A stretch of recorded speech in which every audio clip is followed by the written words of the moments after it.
Assalamualaikum warahmatullahi wabarakatuh.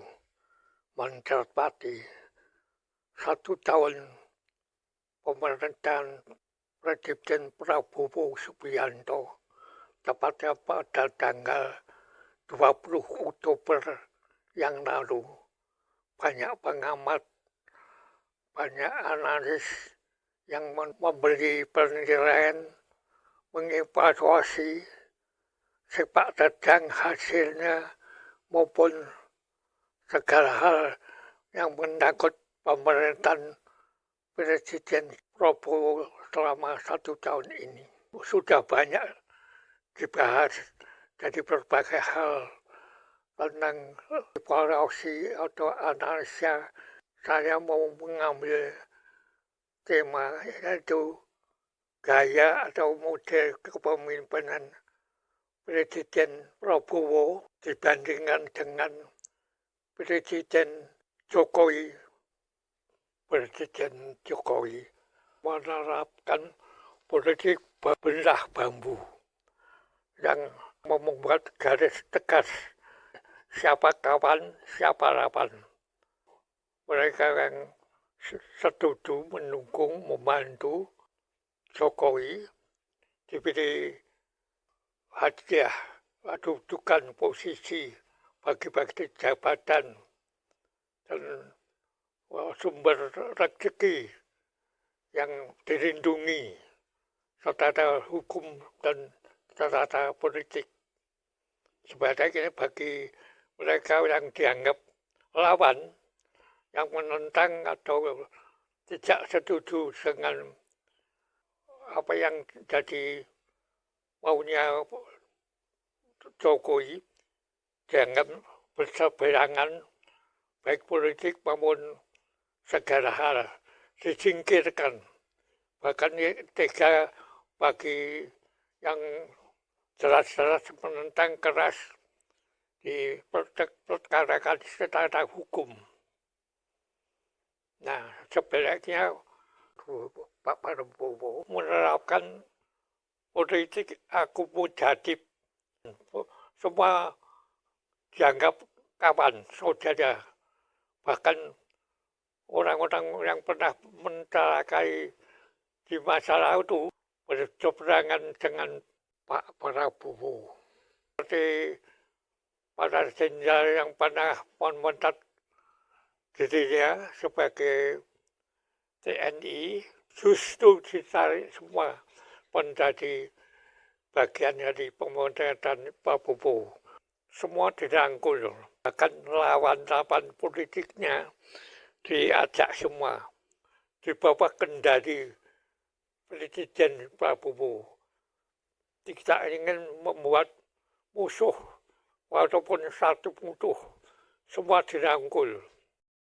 Sebagaimana diketahui berulang kali sering dikemukakan pemerintahan Presiden Prabowo ini sebagai berkelanjutan atau kelanjutan dari rezim Jokowi. Boleh dikata ini adalah rezim kedua Jokowi. Konsekuensinya, Prabowo masih ada ketergantungan atau terikat dengan rezim sebelumnya. Tidak banyak berubah, bahkan apa-apa yang pernah dilakukan oleh presiden sebelumnya dipelihara, dilanjutkan, bahkan dikembangkan. Nah, ini konsekuensinya Prabowo semakin terikat, gerak rangkanya, kreativitasnya akan terpromosiasi ke belakang.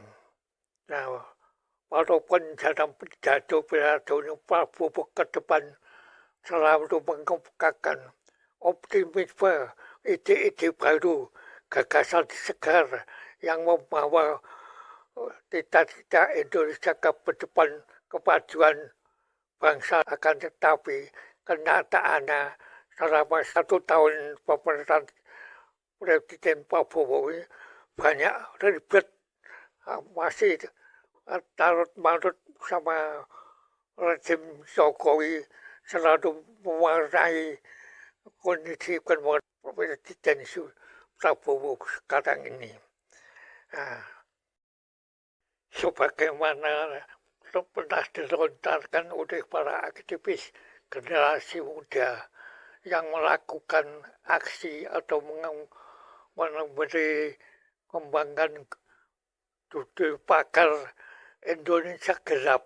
Ini seakan mengkonfirmasi Indonesia benar-benar akan suram masa depannya.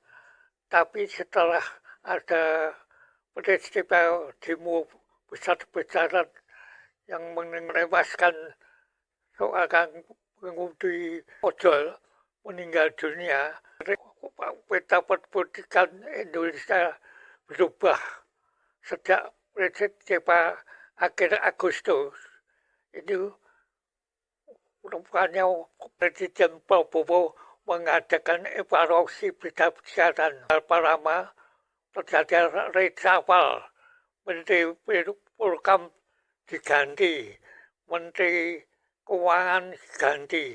Nah, pada saat ini agaknya Prabowo mulai tercorong oleh munculnya tokoh reformis, tokoh yang sangat vokal, yaitu Menteri Keuangan yang baru, Persebaya Budi Sadewa, yang hampir setiap hari menjadi trending topik dari pemberitaan masyarakat umum. Timbul optimisme di dalam masyarakat akan masa depan pemerintahan Presiden Prabowo ini. Namun gerakannya rezim Jokowi masih membayang-bayangi pemerintahan Presiden Prabowo ini. Masih apa-apa separuh dari menteri atau orang-orang Jokowi masih tertanam di infrastruktur atau di semua lini pengaruh Jokowi masih kuat. Nampaknya Pak Presiden Prabowo juga menadari bahwa figur Jokowi masih banyak pendukungnya dan semua ini setuju pemerintahan masih dipegang oleh orang-orang yang loyalis Jokowi. Nah, ini sebuah kerebatan bagi Presiden Prabowo selalu berbenturan atau berkaitan orang-orangnya yang Jokowi yang lebih loyal kepada Jokowi daripada Presiden Prabowo. Aksi gebrakan Menteri Keuangan Persebaya yang banyak mengundang simpatik masyarakat ini ternyata disikapi sinis oleh para pemuja Jokowi yang tergabung dalam Termul. Ini istilah Termul ini ada konotasi negatif untuk para yang kontra Jokowi, tapi bagi pengagum pemuja Jokowi, Termul ini menjadi kebanggaan, bahkan diartikan Trimuria. Mereka merasa bangga sebagai Termul. Nah, ternyata jaringan Termul ini sangat luas, terdiri dari elit-elit politik, elit penguasa kakap, sampai ke grassroots lapisan rakyat bawah. Dari apa yang dimaksud Termul ini. Ada pertanyaan yang menarik. Guru Gembul menguraikan panjang lebar masalah terpul ini. Mari kita ikuti video berikut ini. Siapakah sebenarnya para termul itu atau ternak Mulyono itu? Mengingat di media-media sosial kita dan media massa kita itu mulai sering didengung-dengungkan istilah ternak Mulyono. Sebenarnya tentu saja kita mengetahui bahwa istilah ternak Mulyono itu adalah istilah yang menggugat, istilah yang menghujat dari kelompok yang nampaknya benci atau tidak suka atau menjadi barisan sakit hati dari kekuasaan Pak Jokowi dan atau ada pihak yang dirugikan oleh Pak Jokowi. Sehingga dengan demikian istilah ternak Mulyono itu ada merujuk kepada sekelompok pihak yang ada di bawah komando Pak Jokowi dan atau pihak yang mendukung Pak Jokowi. Begitu kan, itu yang dimaksud dengan ternak Mulyono. Tentu saja definisinya menjadi sangat bias, menjadi sangat tidak jelas, dan karena itu untuk sementara waktu kita lihat ini dalam kacamata teori konspirasi. Siapakah sebenarnya mereka?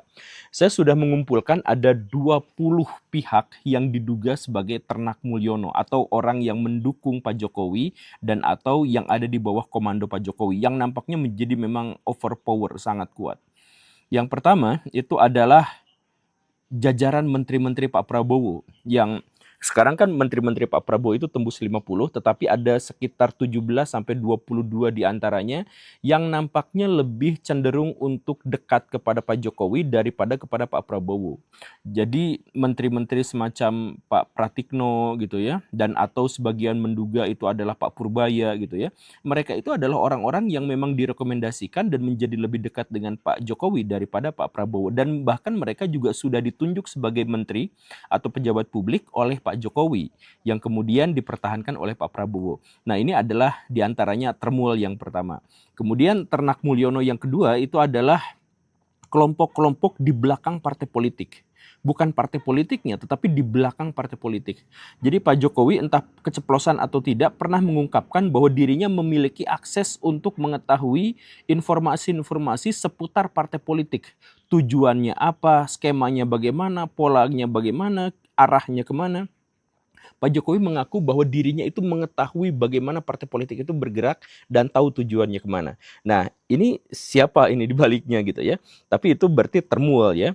Kemudian ternak Mulyono yang ketiga, yang berikutnya itu adalah kekuatan dari partai-partai politik yang diduga oleh masyarakat sebagai antek dari Pak Jokowi. Yang paling populer dan yang paling sering kita dengar itu adalah PSI.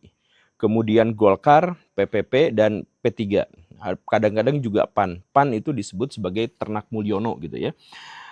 Atau pendukung Pak Jokowi gitu ya. Kemudian yang keempat itu adalah para pengusaha-pengusaha raksasa di Indonesia. Para konglomerat yang menjadi member bagi istilah Sembilan Naga. Nah, jadi Sembilan Naga pun ini sebenarnya adalah istilah konspirasi gitu ya.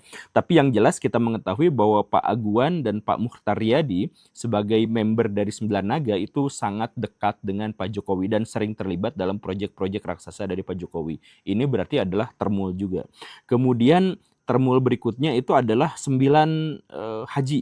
Tadi kan 9 naga. Nah, sekarang ada pengusaha alternatif, diantaranya adalah 9 haji. Ada Haji Isam dan Pak Yusuf Kala.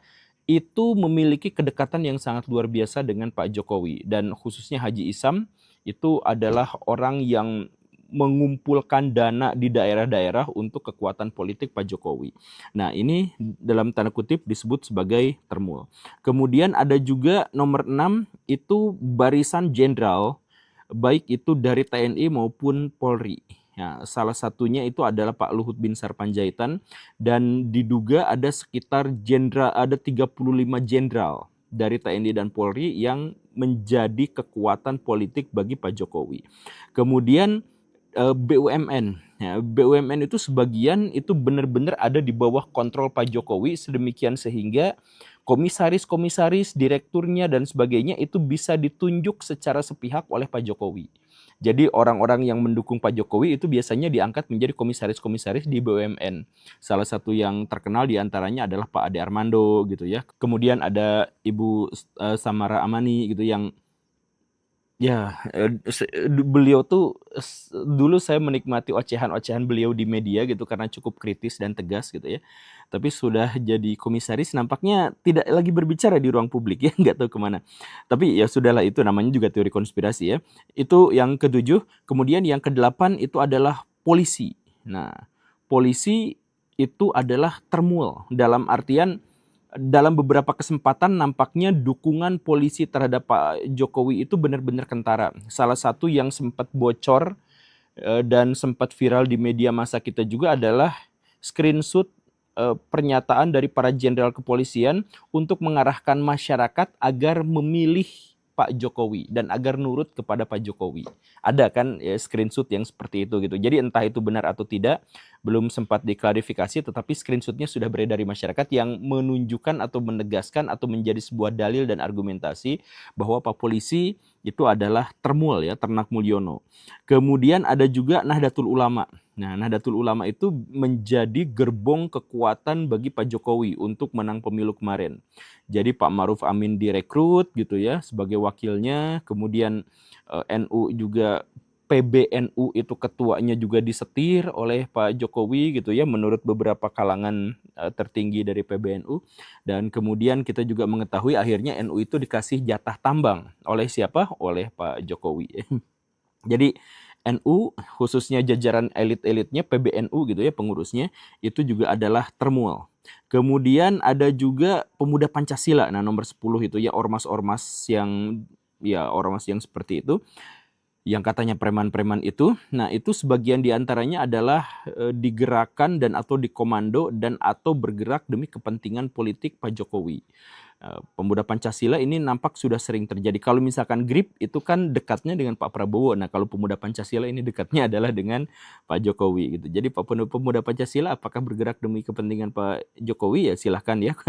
Kemudian ada juga termul berikutnya adalah perguruan silat, PSHT. Nah, PSHT itu kan sering bikin ribut di mana-mana gitu ya, karena jumlah anggotanya banyak banget sampai jutaan, dan ini nampaknya ada sebuah dugaan yang sangat kuat PSHT itu digerakkan untuk kepentingan politik tertentu. Nah, diantaranya adalah untuk pemenangan Pak Jokowi dan atau untuk mendukung Pak Jokowi sampai sekarang gitu ya. Jadi kalau misalkan dengar-dengar kabar kan PSHT itu suka berantem. Kenapa suka berantem, suka bikin ribut di masyarakat dan lain-lain? Oh, itu karena PSHT itu pecah jadi dua kepengurusan. Dan dua-duanya jadi seakan-akan tidak ngurus gitu yang bawahnya gitu. Nah, kenapa bisa pecah? Karena Pak Jokowi pernah masuk ke situ gitu, bahkan pakai seragam jadi anggota kehormatan dan lain sebagainya gitulah. Ya konon katanya begitu. Itu PSHT itu adalah termul yang ke-11. Kemudian Ternak Mulyono yang ke-12 itu adalah berbagai relawan. Ada Jokowi mania gitu, kemudian duta Jokowi, ya yang semacam itu kan buzzer-buzzer atau relawan-relawan Pak Jokowi itu kan jumlahnya banyak sekali. Setidaknya ada 32 organisasi semacam itu yang memang secara terbuka mendukung Pak Jokowi gitu ya. Kemudian ada KPU, Komisi Pemilihan Umum, ini diduga oleh sebagian pihak pro terhadap Jokowi dan menghalalkan segala cara untuk pemenangan beliau. Di antaranya Pak Rocky Gerung sempat menyentil bahwa Anies tidak mungkin menang karena dia dikontrol. Kalau kalian tanya, apakah Anies akan menang? Tidak, Anies tidak akan menang. Tidak akan pernah menang. Karena dia ada penghalang. Karena penghalangnya adalah kepala negara sendiri. Ucapkan itu sebagai hipotetis akademik melihat jejak penghalangan Anies. Jadi kita akan dorong Pak Jimli supaya ucapkan harus ada radical break. Penanda sejarah bahwa Mahkamah Konstitusi telah dimanfaatkan dari awal, dirancang sedemikian rupa untuk memuliakan putra kepala negara. KPU-nya sendiri itu pemilunya itu dikontrol oleh Pak Jokowi di belakangnya bla bla bla untuk memenangkan anaknya dan sebagainya gitu ya. Kemudian ada juga tudingan bahwa KPU memang secara sengaja ada di bawah kekuatan Jokowi untuk untuk bisa meloloskannya sebagai calon presiden, karena ijazahnya juga tidak usah diverifikasi gitu. Ada yang dugaan yang seperti itu gitu ya. Jadi itu KPU dalam hal ini itu adalah Ternak Mulyono yang ke-13. Ternak Mulyono ke-14 itu adalah media-media massa sebagian dan para influencer di media-media sosial. Seperti diantaranya adalah Pak Raffi Ahmad gitu ya. Punten kan dianggap sebagai buzzernya Pak Jokowi gitu ya. Kemudian Kiki Saputri. Nah, itu dianggap dekat sekali dengan keluarganya Pak Jokowi. Jadi media massa dan media sosial juga banyak influencer yang buzzer-buzzer yang dipegang sama Pak Jokowi. Kemudian yang ke-15 itu adalah Mahkamah Konstitusi, ya, khususnya di bawah Pak Anwar Usman ya. Ya, kita semua sudah mengetahui itu, jadi nggak usah diperpanjang. Kemudian yang ke-16 itu adalah gabungan pengusaha. Ya, konon jumlahnya sampai 10.000 orang, yang ini juga pernah diliput sebagai mendukung Pak Jokowi. Kemudian nomor 17, nah ini konspirasi di atas konspirasi, itu para bandar judol. Jadi ada sebuah pernyataan dari beberapa pihak yang menyebut bahwa bandar-bandar judol itu dipertahankan sampai sekarang tidak ketangkap karena aliran dana dari judol itu masuk ke Pak Jokowi. Gitu. Ada tudingan yang seperti itu. Gitu. Jadi Balaya silahkan cek dan percaya atau tidaknya, itu silahkan, yang jelas tudingan seperti itu ada. Jadi bandar judol dalam hal ini juga adalah Ternak Mulyono. Kemudian yang ke-18 itu adalah para mafia migas. Seperti diantaranya adalah Ibu Rini Sumarno, kemudian Ari Sumarno, kemudian Reza Khalid, dan sebagainya. Sebagian di antara mereka bahkan sudah sempat mencicipi jatah menteri dari Pak Jokowi, di mana mereka itu adalah ya mafia migas, tapi kan Pak Reza Khalid bahkan itu relatif dekat sekali dengan Pak Jokowi dan diduga oleh sebagian pihak menjadi bendahara bagi kekuatan politik Pak Jokowi di masa lampau. Begitu. Jadi mafia migas itu juga ternyata adalah Ternak Mulyono. Wah, gawat sekali. Dan kemudian yang ke-19 ada pengacara, pengacara yang sangat lucu sekali. Namanya adalah Pak Firdaus Oiwobo. Saya ya mohon maaf kalau mengejanya salah ya. Tapi beliau kemarin-kemarin bikin ormas yang namanya adalah Ternak Mulyono, Termul gitu ya. Gambarnya simpanse. Assalamualaikum warahmatullahi wabarakatuh. Saya Ketua Umum dan Pendiri Organisasi Ternak Mulyono atau Termul, Dr. Kandidat Muhammad Firdaus Oiwobo, SHSHI, MH, SHPIT, SHPDT, CFL, CLA, CCMK. Semboyan kami, jika saya dihina, jika saya difitnah, jika saya atau kami dituduh, kami akan lawan. Hidup Termul. Hidup Termul. Beliau itu memang kocak sih, lucu dan menghibur. Dan yang ke-20 itu adalah KPK, khususnya di bawah Pak Firly Bahuri. Jadi KPK diduga menjadi Ternak Mulyono karena tebang pilih. Jadi siapapun yang sesuai kepentingan Pak Jokowi untuk ditangkap atau di ya OTT gitu, maka akan OTT. Tapi yang tidak sesuai dengan kepentingan Pak Jokowi maka tidak gitu. Maka muncul tokoh-tokoh seperti Pak Tom Lembong, kemudian Pak Nadiem Makarim, kemudian Pak Noel dan sebagainya yang masuk penjaranya itu sesuai dengan kepentingan Pak Jokowi atau tidak begitu. Nah, ini adalah 20 Ternak Mulyono yang sekali lagi ya, kalau Ternak Mulyono yang dimaksud itu adalah pihak yang mendukung Pak Jokowi dan atau yang ada di bawah komando Pak Jokowi, maka 20 ini itu adalah ternak-ternak Mulyono atau dituding sebagai ternak-ternak Mulyono. Ini dengan demikian menunjukkan skala pengaruh yang sangat besar dan sangat kuat dari Pak Jokowi. Bayangkan dari mafia migas, partai politik, ormas-ormas terbesar, itu semuanya ternyata adalah ternak Mulyono. Jadi siapa yang memiliki kekuatan untuk melawan ternak Mulyono yang sebesar ini, itu udah sakti mandraguna banget. Kalau informasi jadi guru gembel ini benar. Negara jadi sadis benar. Ini Jokowi jadi center power, menguasai segala apa yang ada di negeri ini. Tidak ada tandingan lagi kekuatan yang bisa menembus jaringan Jokowi. Pantas saja Pak Prabowo yang perkasa sebagai Jenderal Kopassus yang berprestasi, sebagai orang intelektual, pengalaman internasional, kalah begitu dibikin KO sama Jokowi dalam 2 kali pilpres.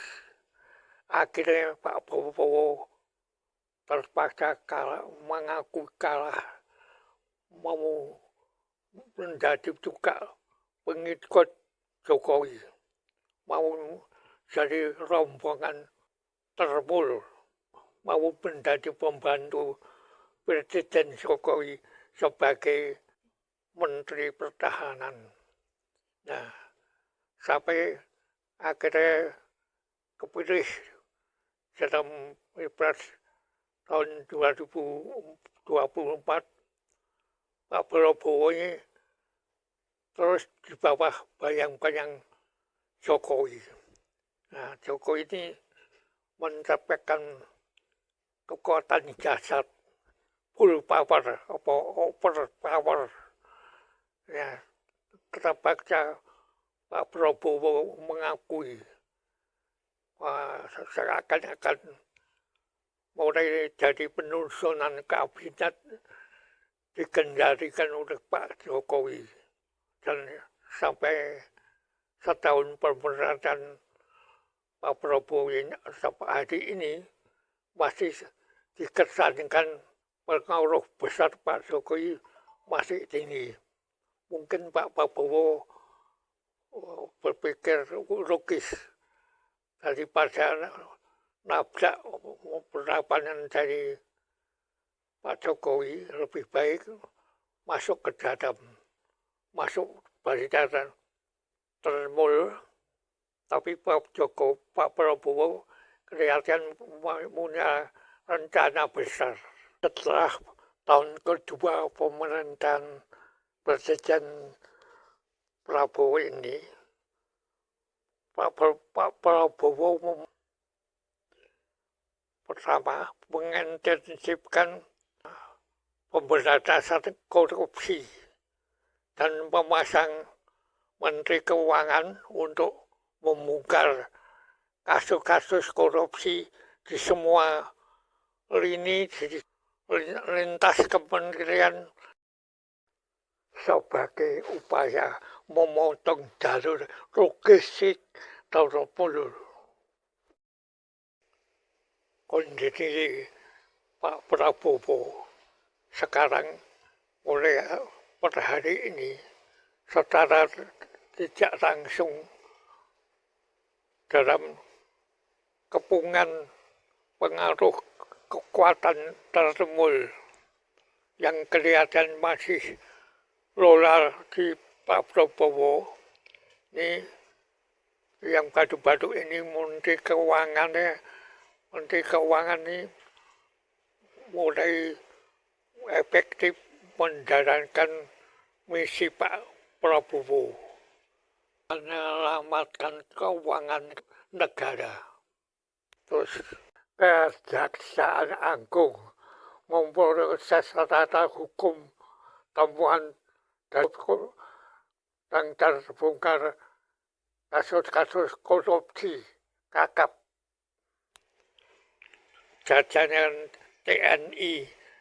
Pak Prabowo menganggarkan loyalitas tinggi dari jajaran TNI untuk menghadapi segala bentuk kekerasan yang ada.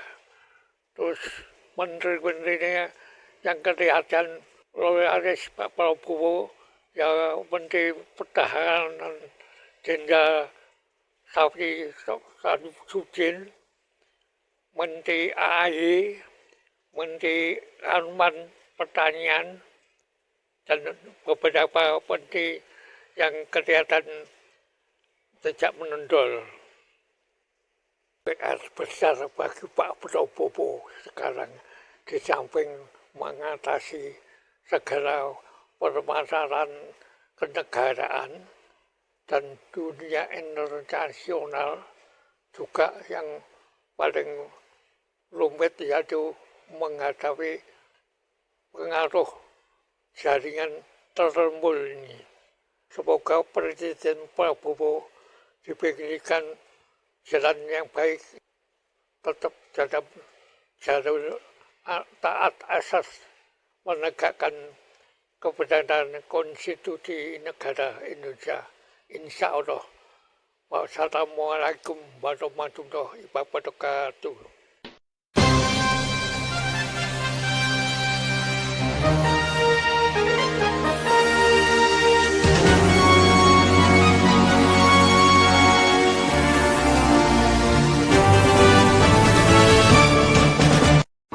Jangan lupa ya di subscribe, like, comment, share, dan tekan tombol loncengnya.